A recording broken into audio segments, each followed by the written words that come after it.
Allahu Allahu Allahu Allah.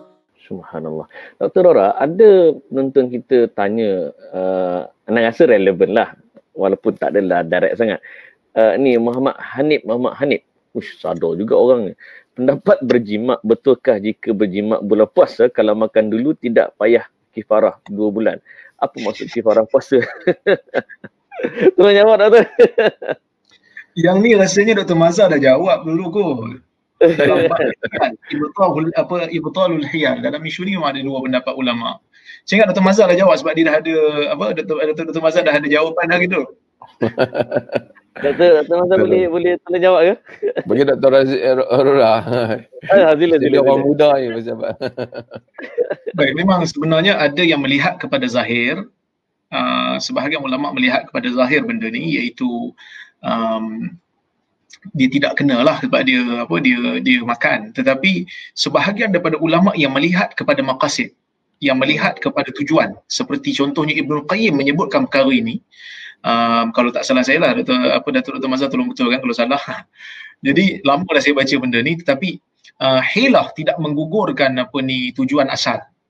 Hilah untuk menggugurkan kafarah. Katalah dia ni memang sebenarnya nak berjimat dengan isteri dia, dan dia tahu kalau terkena dia kona. Kalau dia jimat terus, dia kena 2 bulan. Jadi dia pun dapat satu keputusan, dia makan dulu. Kemudian lepas pada tu baru dia berjimat dengan isteri dia. Berjimat dengan isteri dia. Maka dalam keadaan ni, kalau memang itu ada dalam jiwa dia, para ulama di antaranya Ibnu Qayyim mengatakan yang itu tidak menggugurkan kafarah. Baliknya memang dia kena juga, kerana asal tujuan dia untuk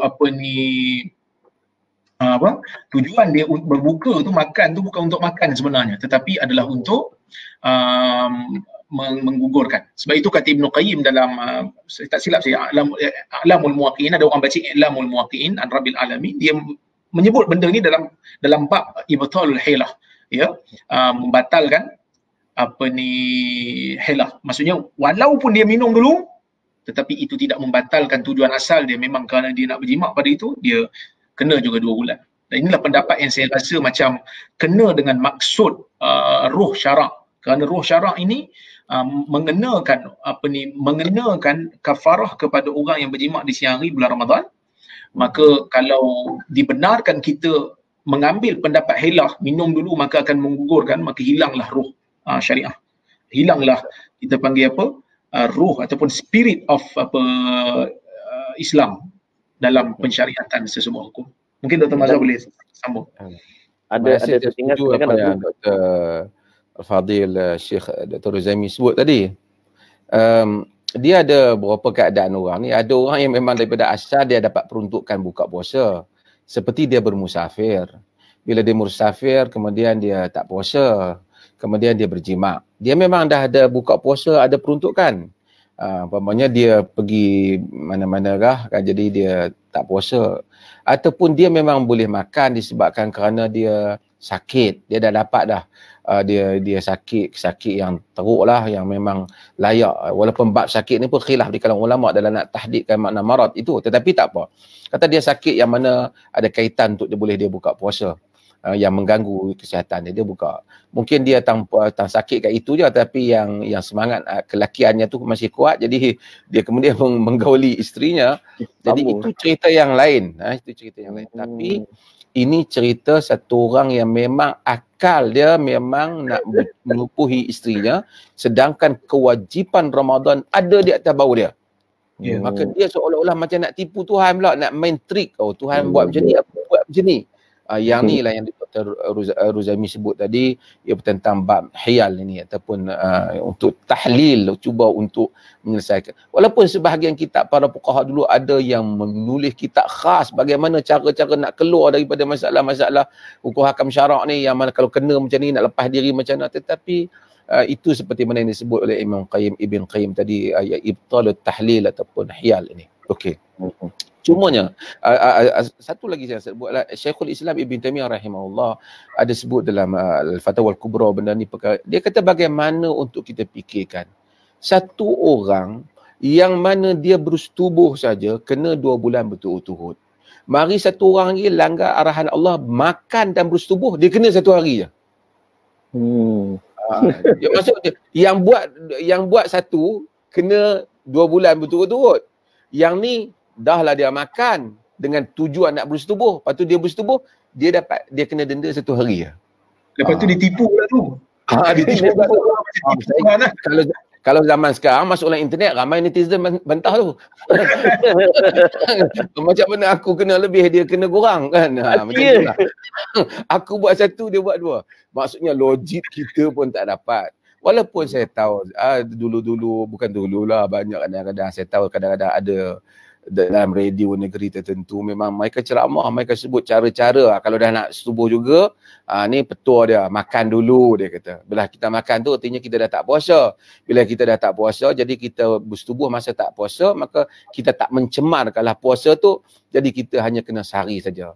Kalau agama macam itu, macam-macam lah juga, macam Bani Israel yang orang larang tangkap ikan hari Sabtu, tahan hari Jumaat, pick out hari Ahad. Jadi kita jangan buat begitulah.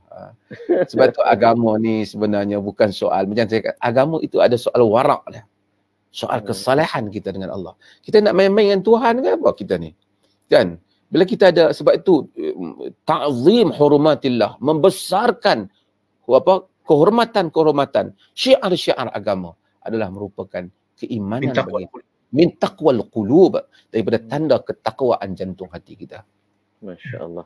Okey, Dr. Ora dan juga Dr. Mazhar, kita berada di pusingan akhir ni. Sebab kita nak live malam raya memang tak ada orang tengok lah sebab semua duk kalut nak raya ni. Jadi sedikit nasihat kepada semua yang menonton program kita pada malam ni supaya dalam kita menjaga dan menahan diri daripada melakukan dosa dalam Ramadan, biar kita jaga kemuliaan ini termasuk di bulan Syawal dan bulan-bulan seterusnya. Dr. Ora. Okey, sebagai yang terakhirnya, saya ingin menyeru pada diri saya dan juga kepada pendengar-pendengar di luar sana, ambillah kesempatan Ramadan ini untuk kita mengubah diri.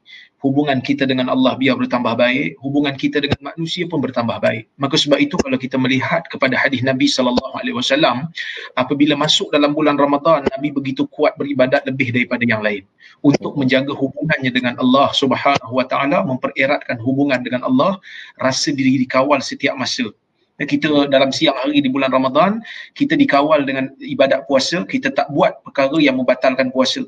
Maka semangat itu perlu dibawa di siang hari di bulan selain daripada Ramadan. Bila nak melakukan apa-apa tindakan, pastikan diri dikawal oleh Allah. Tuhan bagi ke tak benda ni? Bila nak sebutkan sesuatu benda, Tuhan marah ke tak perkataan ni? Sebab itu ada hadis Nabi dalam Musnad Ahmad kan, walaupun ada khilaf di kalangan para ulama tentang statusnya, sebahagian mengatakan hasan, sebahagian mengatakan dhaif. Ketika mana datang seorang pemuda kepada Nabi minta nasihat, dia kata, ya Rasulullah izni wa aujiz, ya Rasulullah tolonglah bagi saya satu nasihat dan ringkaskan nasihat itu supaya mudah untuk dia hafal. Nabi SAW memberikan kepada dia 3 nasihat yang penting. Nabi kata, idza taqumu ila salah fasalli salata muwaddi'. Bila kau bangun solat, maka hendaklah kau solat dalam keadaan solat orang yang nak meninggal dunia.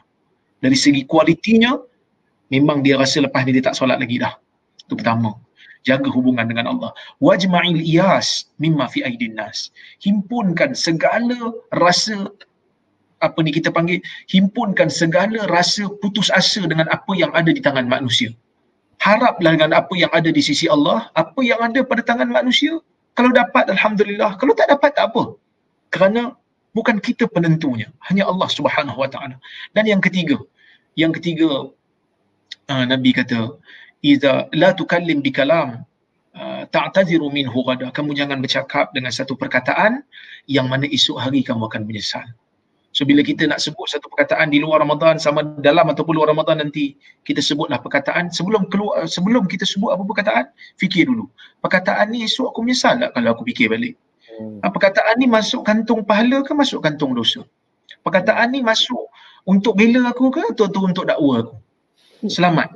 Kemudian, itu yang pertama. Yang kedua, kita rasa tanggungjawab pada diri, hubungan dengan Allah kita jaga dan hubungan dengan manusia yang lain kita jaga.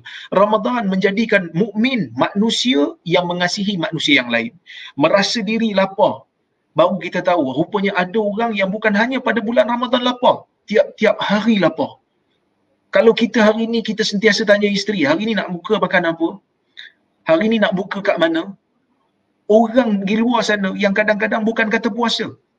Waktu-waktu lain, dia bukan tanya nak makan apa, dia bukan tanya nak makan kat mana. Dia tanya pada diri dan keluarga dia, ada ke tak makan kita untuk hari ini? Allah. Itu soalan yang kadang-kadang kita kena detikkan dalam diri kita, dalam fikiran kita. Allah telah memberikan kita banyak nikmat, kita kena kongsi. Sebab itu dalam hadis riwayat Tirmizi, Nabi mengatakan man fattara sa'iman kana lahu misla ajri. Sesiapa yang memberi makan kepada orang berbuka, maka dia akan dapat pahala orang yang berbuka itu. Walaupun hadis ini ada perbahasan di sudut sanadnya, tetapi fiqhnya diamalkan. Kerana hadis Ibnu Abbas dalam Sahih Bukhari juga menyatakan demikian. Kata Ibnu Abbas, wala Rasulullah sallallahu alaihi wasallam ajwadu bil khairi minar rihil mursalah. Wa kana ajwadu ma yakunu fi Ramadan. Nabi menjadi daripada biasa pada bulan Ramadan, dan Nabi menjadi pemurah, lebih hebat, lebih baik daripada angin yang berhembus. Maksudnya daripada, kalau angin ni dia bertiup, dia tak kira siapa. Angin bertiup memberikan kesejukan dan nikmat kepada semua orang, tidak kira sama ada baik ataupun tak baik, tua atau muda. Begitulah kebaikan Nabi yang tidak pernah mengira orang lain. Allahu